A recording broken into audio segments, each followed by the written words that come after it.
గత 10 ఏళ్లలో బీఆర్ఎస్ సర్కార్ విద్యా వ్యవస్థను నాశనం చేసిందన్నారు కాంగ్రెస్ ఎమ్మెల్సీ బల్మూరి వెంకట్. పేపర్ లీకేజీలు, పేపర్ కరెక్షన్స్ సరిగా చేయకపోవడంతో అమాయక విద్యార్థులు చనిపోయారని చెప్పారు. విద్యార్థులతో పాటు వేలాది మంది తల్లిదండ్రులు తీవ్ర ఆవేదన అనుభవించారని గుర్తు చేశారు. విద్యార్థి నేతగా ఉన్న తనకు కాంగ్రెస్ ప్రభుత్వం ఎమ్మెల్సీగా అవకాశం ఇచ్చిందని చెప్పారు బల్మూరి. కాంగ్రెస్ ప్రభుత్వంలో విద్యార్థులతో పాటు అన్ని వర్గాలకు న్యాయం జరుగుతుందన్నారు వెంకట్. మన మాజీ ముఖ్యమంత్రి వర్యులు గారిని చూస్తే అంబేద్కర్ గారు ఎందుకన్నారో అర్థమైంది. 80,000 పుస్తకాలు చదివినట్లు చెప్పుకుంటారు. చాలా భాషలపై మంచి పట్టు ఉందని తెలుసు, కానీ ఉపయోగం ఏముంది అధ్యక్ష? తెలంగాణ రాష్ట్రం వచ్చిన తర్వాత విద్యా వ్యవస్థ నాశనం చేసింది గత బీఆర్ఎస్ ప్రభుత్వం.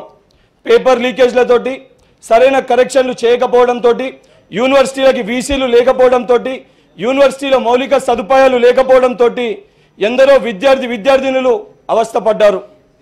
కేవలం విద్యార్థులు కాదు, వాళ్ళ తల్లిదండ్రులు సైతం వారి పిల్లల భవిష్యత్తు గురించి ఎంతో ఆందోళన చెందారు.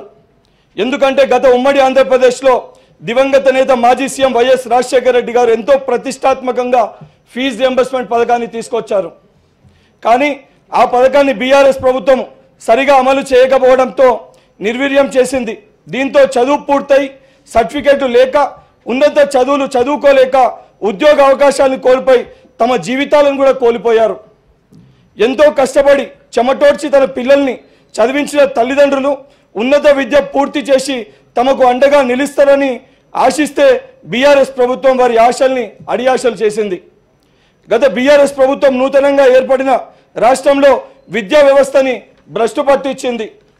ఇప్పుడు అలాంటి వ్యవస్థను మన ప్రజాప్రభుత్వం సీఎం రేవంత్ రెడ్డి గారి ఆధ్వర్యంలో ఎందరో సీనియర్ నాయకులు, అనుభవం ఉన్న నేతలు, మంత్రులుగా ఉన్నవారు రాష్ట్రాన్ని ఒక ఎడ్యుకేషనల్ హబ్గా తయారు చేయడానికి సంకల్పం తీసుకున్నారు. ఫీజు రియంబర్స్మెంట్ పథకాన్ని మళ్ళీ కాంగ్రెస్ ప్రభుత్వము పేదల వారి పక్షాన పగడ్బందీగా అమలు చేయడం